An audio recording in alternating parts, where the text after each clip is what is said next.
ஆண்டவராகிய இயேசு கிறிஸ்துவின் நாமத்தினாலே இந்த விடுதலை தேடி நிகழ்ச்சிக்கு உங்களை வரவேற்கிறேன்.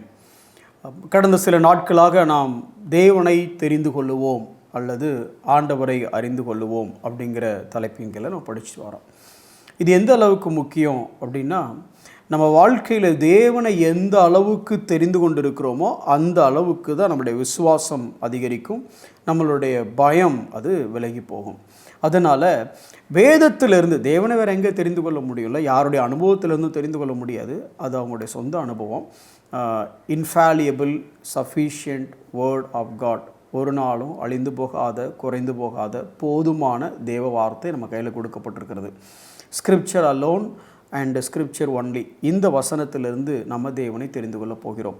முதலாவது நான் ஒரு சில நாட்கள் என்ன சொல்லியிருந்தேன், நான் ஏல் நேம்ஸ் அப்படின்னு சொல்லிட்டு, அதாவது இந்த ஏல் அப்படிங்கிறது ஸ்ட்ரென்த், ஸ்ட்ராங்கை குறிக்குது. அதனோடு சேர்ந்து வரக்கூடிய ஏல் எலியோன், ஏல் ஓலாம், ஏல் ஷடாய், இந்த மாதிரி நாமத்தை குறித்தெல்லாம் கற்றுக்கொண்டோம். அதில் ஒரு நாமத்தை நான் ஏற்கனவே சொல்ல தவறுனதுனால அதை நான் திருப்பி இன்றைக்கி உங்களுக்கு சொல்கிறேன். அதாவது வேதத்தில் முதல் அதிகாரம் முதல் வசனத்திலே ஆதியிலே தேவன் அப்படின்றத ஆரம்பிக்குது. இந்த தேவன் அப்படின்னு சொல்லி வரும் பொழுது ஏலோஹிம் அப்படிங்கிற ஒரு எபிரேய பதத்தை பயன்படுத்துகிறாங்க. அஃப்கோர்ஸ் அந்த ஏல் அப்படிங்கிறது ஆல்மைட்டி, ஸ்ட்ரென்த்தை குறிக்குது. இது ஏலோஹிம்ங்கிறது ஒரு ப்ளூரல், அதாவது பன்மையான வார்த்தை. இதனோட ஒருமை சொல் என்னென்னா எலோஹா அப்படின்னு தான் போட்டிருக்கணும். எலோஹா அப்படின்னா அது ஒருமை. பட் இங்கே ஏன் ஏலோகிம்ங்கிறத ஸ்பெசிஃபிக்காக போட்டிருக்காங்க அப்படின்னா, ஆப்வியஸாக உங்களுக்கு தெரியும், இஸ்ரவேலை கேள், உன் தேவனாகிய கர்த்தர் ஒருவரே, அதுலேருந்து மாற்று கருத்தும் இல்லை. ஆனால் அந்த ஒரே தேவன் எப்படி இருக்கிறாரு? பிதாவாகிய தேவன், குமாரனாகிய தேவன், பரிசுத்த ஆவியானவராகிய தேவன். இன்றைக்கி இந்த கிறிஸ்துவ சமுதாயம் என்ன பண்ணிடுச்சுன்னா, யாராவது ஒருத்தரை பிடிச்சிக்கிட்டு இவங்க அடிச்சுக்கிறாங்க.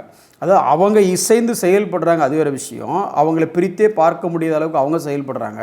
ஆனால் நம்ம என்ன பண்ணிட்டோன்னா, இதில் ஏதாவது ஒன்றை பிடிச்சி வச்சுக்கிறோம். ஒரு கூட்டம் பிதா தான் அப்படின்னு போயிட்டு யெகோவா அப்படின்னு போயிட்டாங்க. இன்னொரு கூட்டம் பார்த்திங்கன்னா ஏசு தான் எல்லாம் அப்படின்னு சொல்லிட்டு அதை ஜீசஸ், ஒன்லி ஜீசஸ் அப்படின்னு அவங்க போயிட்டாங்க. இன்னொரு பக்கம் பார்த்தீங்க அப்படின்னா, நாங்கள் எதுனாலும் பரிசுத்த ஆவியானவர்கிட்ட கேட்டு தான் செய்வோம், சாப்பிட போகிறத விட பரிசுத்த ஆவியானவர் சொன்னால் தான் சாப்பிடுவோம், அதுக்கு செய்கிறது இல்லை. பட் பொதுவாக சொல்ல வரேன், அப்படி ஒரு எக்ஸ்ட்ரீம் போயிட்டாங்க. ஆவியானவர் பேசினாரா, ஆண்டவர் பேசினார், இப்படி. அப்போ பைபிள் இதெல்லாம் நான் சரியாக தப்பா அப்படின்னு சொல்ல வரல. டோன்ட் கோ டவுன் எக்ஸ்ட்ரீம் அப்படிங்கும் போது தான், அந்த எக்ஸ்ட்ரீம் போகும்போது தான் ஒரு தவறான நம்ம உபதேசத்துக்குள்ளே போகிறோம். சரி, இந்த முதல் வார்த்தையே ஆதியிலே தேவன் அப்படிங்கிற முதல் வார்த்தையே தேவன் திரித்துவமாக இருக்கிறார் என்பதை குறித்து நமக்கு விளங்க செய்கிறது. நீங்கள் சரித்திர சம்பவத்தில் பார்த்தீங்க அப்படின்னா, அர்த்தனாஷியஸ் க்ரீட் அப்படின்னு சொல்லி ஒன்று நீங்கள் படிக்கலாம். ஒரு சில சபைகளில் அதை வாசிக்கிறது கூட உண்டு. பிதா சர்வ வல்லவர், குமாரன் சர்வ வல்லவர், பரிசுத்த ஆவியானவரும் சர்வ வல்லவர், ஆகிலும் 3 சர்வ வல்லவர்கள் இல்லை, சர்வ வல்லவர் ஒருவரே, பிதா தேவன் குமார் அப்படின்னு அந்த வரிசையாக அதை வாசிப்பாங்க. இந்த க்ரீடை பலமுறை வாசிச்சிருப்போம். பட் அந்த க்ரீடு எப்படி வந்துச்சுன்னு உங்களுக்கு தெரியுமான்னு நீங்கள் கொஞ்சம் யோசிக்கணும். கான்ஸ்டன்டைன் ராஜாவாக இருந்த காலத்தில் ஏறக்குறைய கிறிஸ்தவம் அங்கீகரிக்கப்பட்டது போல தோன்றிய ஒரு காலகட்டம். அதாவது முதல் 3 நூற்றாண்டுகள் கிறிஸ்தவர்கள் பயங்கரமாக கொலை செய்யப்பட்டு, எரிக்கப்பட்டு, கூண்டோடு மிருகங்களுக்கு இரையாக்கப்பட்டு, இன்னும் சொல்லப்போனால் அவர்கள் உயிரோடு கொளுத்தப்பட்டு இப்படி வாழ்ந்த காலத்திலிருந்து ஒரு மாற்றம் உண்டானது. அப்போ இந்த கான்ஸ்டன்டைன் ஏறக்குறைய கிறிஸ்தவத்தை ஒரு அரசாங்க மதமாக, உங்களுக்கு புரிவதற்காக அப்படி சொல்கிறேன், அப்படி ஏற்றுக்கொண்ட ஒரு காலகட்டம். அப்போது இந்த அர்த்தனாஷியஸ் அப்படிங்கிற ஒரு பிஷப் இருக்கிறாரு. இது போக இன்னொரு பிஷப்புக்கும் இவருக்கும் ஒரு கான்ஃப்ளிக்ட் வருது. இந்த திரித்துவத்தை பற்றி ஒரு கான்ஃப்ளிக்ட் வருது.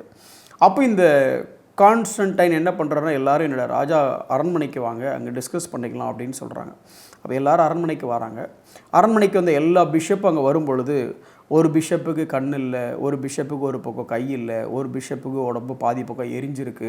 இப்படிப்பட்ட மக்கள் தான் எல்லாருமே வராங்க. ஏன்னா இவங்கெல்லாம் அப்போ கிறிஸ்தவத்தினுடைய அந்த பர்சிக்யூஷனில் பாதிக்கப்பட்டவர்கள். இப்படி வராங்க. வந்தோடனே அந்த மீட்டிங்கில் டிஸ்கஷன்லாம் இப்படி நடந்துகிட்டு இருக்கும் பொழுது அர்த்தனாஷியஸ் அவரோட ஸ்டாண்ட் பாயிண்டில் ரொம்ப ஸ்ட்ராங்காக நிற்கிறாரு. திருத்துவத்துக்கு மறு பேச்சே கிடையாது அப்படின்னு சொல்லி. இதுக்கு எதிராக இருக்கக்கூடிய அந்த இன்னொரு பிஷப் அவரை அந்த பதவி பிரமாணத்திலேருந்தே அவர் நீக்கிறார். ராஜாவை சப்போர்ட் பண்ணால் கூட இவர் அதில் ஒத்துக்கலை. கடைசி என்ன நடக்குது, லாங் ஸ்டோரி ஷார்ட், ஒரு ஸ்டேஜில் ராஜா நான் சொல்கிறேன் அவனை பதவியில் வைக்கணும் அப்படிங்கிறாரு. இவர் சொல்கிறாரு திரித்துவத்தை ஏற்றுக்கொள்ளாத நபரை என்னால் பதவியில் வைக்க முடியாது அப்படிங்கிறாரு. கடைசி ராஜாவே நீ என்ன சொல்கிறது, நான் பதவி பிரமாணம் செஞ்சு வைப்பேன் அப்படின்னு சொல்லி ஏறக்குறைய இந்த அர்த்தனாசியஸ்க்கு பல பிரச்சனைகளை தொந்தரவுகளை கொடுத்தாலும் இவர் காம்ப்ரமைஸே ஆகலை. இவரை கடத்திட்டு போனாங்க, குடும்பப்படுத்தினாங்க, என்னெல்லாமோ செஞ்சாங்க. ஆனால் இவர் காம்ப்ரமைஸே ஆகலை. ஆகாமல் இருந்ததுனால ராஜா பண்ணார், அவன் என்ன கையெழுத்து போட்டு செய்கிறது, நான் செய்கிறேன் அப்படின்னு சொல்லி அந்த குறிப்பிட்ட பிஷப்புக்கு பதவி பிரமாணம் செய்ய வைக்கக்கூடிய அந்த நாளுக்கு முதல் நாள் அந்த பிஷப் இறந்து போகிறார். எப்படி இறந்து போனார் தெரியாது. ஆனால் ஒரு விஷயம் சரித்திரத்தில் அப்போ தான் பதிவடைந்தது. என்ன அப்படின்னா அர்த்தனாசியஸினுடைய இந்த பிரமாணம். தேவர்கள் 3 தேவர்கள் அல்ல, தேவன் ஒருவரே, சர்வ வல்லவர்கள் 3 சர்வ வல்லவர்கள் இல்லை, சர்வ வல்லவர் ஒருவரே, பரிசுத்தர்கள் என்று 3 பேர் இல்லை, ஒருவரே அப்படின்னு சொல்லி அந்த பிரமாணம் முழுக்க வரும்.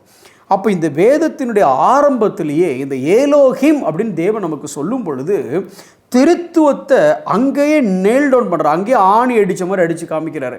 வல்லமையுள்ள தேவன், அதே நேரம் சர்வ வல்லமையுள்ள தேவனாக இருந்தாலும் மூவர் ஒருவராய் இருக்கிறார்கள் அப்படின்னு சொல்லிட்டு அதுக்கு எபிரேய பதத்தில் ஈகாட் அப்படிங்கிற ஒரு வார்த்தை, இன்னும் சொல்லப்போனால் அது இட்ஸ் லைக் ஏ கிளஸ்டர், மொத்தமாக இருக்கக்கூடிய ஒன்று அப்படிங்கிற மாதிரி. நம்ம அந்த ரொம்ப தியாலஜிக்கலாக உள்ளே போக வேண்டாம். பர்பஸ் என்ன? 1 சர்வ வல்லவர், 2 இந்த திரித்துவ தேவனை குறித்து நீங்கள் பார்க்கும் பொழுது ஃபஸ்ட் இன்ட்ரோடக்ஷன் என்னன்னா கிரியேஷன், படைத்தவர். அவர் முதல் அறிமுகமே அவரை பற்றி திரித்துவ தேவன் அறிமுகப்படுத்தின அடுத்த காரியமே he is a God of creator. ஆதியாகமம் 1வது அதிகாரம் 1வது வசனம், ஆதியிலே தேவன் வானத்தையும் பூமியும் சிருஷ்டித்தார். தேவன் சிருஷ்டித்தார், இதான் முதல்ல சொல்லப்பட்டது. நம்ம வாழ்க்கையில் எல்லா காரியமும் தேவனால் சிருஷ்டிக்கப்பட்டவைகள், அல்லது சொல்லப்போனால் அந்த உலகத்தில் பார்க்குற எல்லாமே சிருஷ்டிக்கப்பட்டவைகள். அவர் மட்டும்தான் சிருஷ்டிக்கப்படாதவர். சிருஷ்டிக்கப்படாத அந்த செல்ஃப் எக்ஸிஸ்டன்ட் காட் எல்லாவற்றையும் சிருஷ்டிக்க வல்லவர். அப்போ எல்லா சிருஷ்டிகளும் என்ன பண்ணணும் அப்படின்னா சிருஷ்டியை நோக்கக்கூடாது, இந்த எல்லா சிருஷ்டிக்கும் மேலே இருக்கக்கூடிய சிருஷ்டிகரை தான் உயர்ந்த இடத்துல வைக்கணும். எப்படி உங்கள் வாழ்க்கையில் எப்படி எல்லாத்துக்கும் மேலே சிருஷ்டிகர் இருக்கிறாரா, இல்லை அவரால் சிருஷ்டிக்கப்பட்ட வேலை, அவரால் சிருஷ்டிக்கப்பட்ட இந்த பணம், இந்த மாதிரி காரியங்கள் ஏதாவது மேலே இருக்கா நீங்கள் யோசிச்சு பாருங்கள். 2வது வானத்தையும் பூமியையும் அப்படின்னு இருக்குது. அதை சொல்லும் போது he is not only creator, he is the creator of completion. அவர் எதையுமே படைக்கிறார் மட்டுமல்ல, முழுசாக படைக்கிறார். வானத்தையும் பூமியும் அப்படின்னு சொல்லப்போனால் வெளிப்படுத்தின போது ஆல்ஃபா ஒமேகா, ஆதி அந்தம், ஆதியிலிருந்து அந்தம் வரை, ஆல்ஃபாலேருந்து ஒமேகாவில் வரை எல்லாமே அவர் தான் படைத்தார். கொலோசியர் 1வது அதிகாரம் 16வது வசனத்தில் பார்க்கும் பொழுது by him all things were created, அவருக்குள்ளே எல்லாமே சிருஷ்டிக்கப்பட்டது. இன்னும் யோவான் 1வது அதிகாரம் 3வது வசனம் படித்து பார்த்தீங்கன்னா அவர் மூலமாக எல்லாமே சகலமும் சிருஷ்டிக்கப்பட்டது. அப்போ எல்லாவற்றையும் அவர் படைத்தவர் நம்பர் 1. 2வது எல்லாவற்றையும் அவர் படைத்தார். எல்லாவற்றையும் எதிலிருந்து படைத்தார்? அவுட் ஆஃப் நத்திங், ஒன்றுமே இல்லாதவைகளிலிருந்து அவர் எல்லாவற்றையும் படைத்தார். ஒருவேளை உங்கள் வாழ்க்கையில் ஒன்றுமே இல்லைங்கிற சூழ்நிலை வந்தாலும் ஒரு விஷயத்தை நீங்கள் புரிஞ்சுக்கணும், இந்த தேவன் சர்வ வல்லமையுள்ள திரித்துவ தேவன் நம்பர் 1. இந்த தேவன் படைக்கிற தேவன். So he is the supreme. படைக்கிறவர் தான் மேலே, எப்பொழுதுமே படைப்புகள் எல்லாமே கீழே. நான் அவரை தான் உச்சத்தில் வைக்கணும், அவரை தான் ஆராதிக்கணும். 2, 3 இவர் எப்படி படைப்பார் அப்படின்னா ஏதோ பாதி தூரம் கொண்டு வந்துட்டு பாதியில் விடுறவர் இல்லை. From the beginning till the end he will in a God of completion, நிறைவாக படைக்கிறவர். அதுக்கப்புறம் 4வது என்ன சொல்லலாம் அப்படின்னா ஒன்றுமே இல்லை sir, correct brother, exact right situation for God to create something. ஒன்றுமே இல்லையா, அப்போ சூப்பர், அங்கேருந்து எல்லாவற்றையும் படைக்க அவர் வல்லமை உள்ளவராக இருக்கிறார். It's a good platform for him to work on. அதையும் தாண்டி இன்னொரு காரியத்தை யோசித்து பார்த்தோம் அப்படின்னா இவர் படைத்து முடித்த உடனே சொன்ன முதல் வார்த்தையை பார்த்தீங்கன்னா பி ஃப்ரூட்ஃபுல் அண்ட் மல்டிப்ளை, நீங்கள் பழுகி பெருகுங்கள்.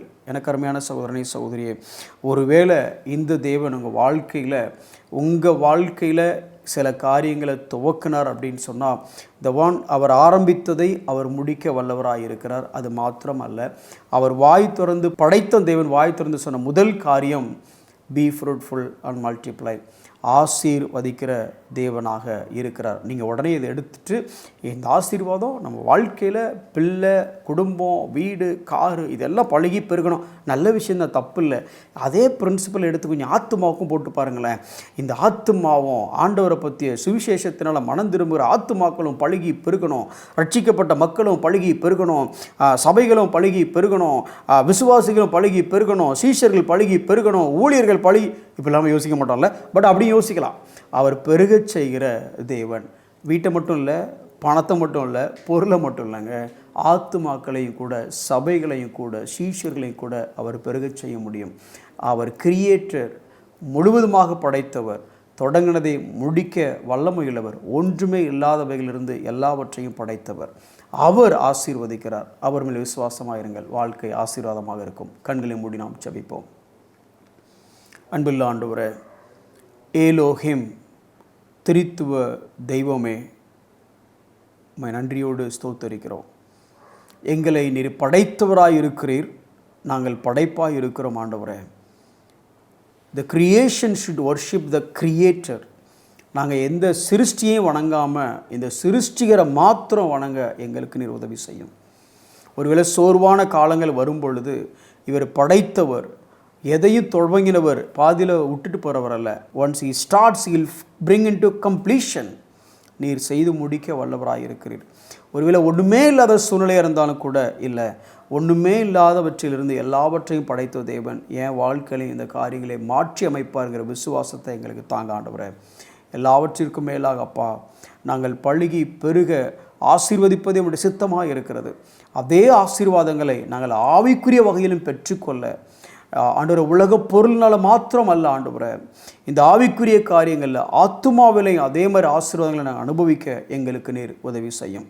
இயேசுவின் நாமத்தில் ஜெபிக்கிறோம் நல்ல பிதாவே, ஆமென்.